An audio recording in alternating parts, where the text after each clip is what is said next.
বলি বন্ধু, কক্সবাজার যাওয়ার তো প্ল্যান করলি, তো টাকা পয়সা উঠে নিতে হবে। দেখা যাচ্ছে যে সময় তো আর বেশি নাই, তো কই তোর টাকা পয়সা লেসছি।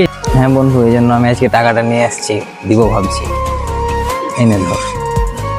কিরে সাব্বির, তুই যাবি না? তোর টাকা দে। না রে বন্ধু, এবার আমি পিকনিকে যাব না। প্রতিবার পিকনিকে তোর এই কথাটা ধরাই থাকে। হ্যাঁ বন্ধু, যখনই কোনো পিকনিক যাবার কথা হয় তখনই ওর টাকা থাকে না। না রে বন্ধু, এবার আমার সত্যি খুব সমস্যা চলছে। এবার তোরে যা, তোরে ঘুরাই। হ্যাঁ, তোর আবার কখন বিপদ থাকে না? তোর তো সব সময় বেশি বিপদ লাগেই থাকে, তোর সব সময় টাকা থাকে না।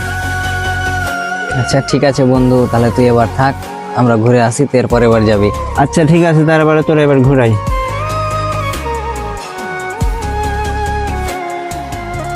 হ্যাঁ আচ্ছা ঠিক আছে, আসছি তাড়াতাড়ি।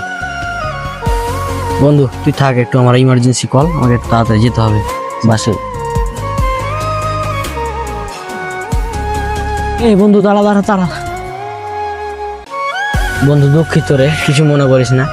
আসলে ওলি ছিল, এই জন্য আমি ওর সামনে যাতা বলে ফেলেছি। এই যে টাকাটা রাখ, তুই বলিকে যা দিবি, বলবি যে তুইও যাবি কক্সবাজার ট্যুরে, কিছু মনে নিস না।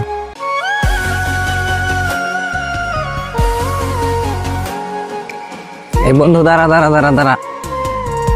বন্ধু, তুই হয়তো অনেক মন খারাপ করেছিস রে, আমি এটার জন্য খুব দুঃখিত।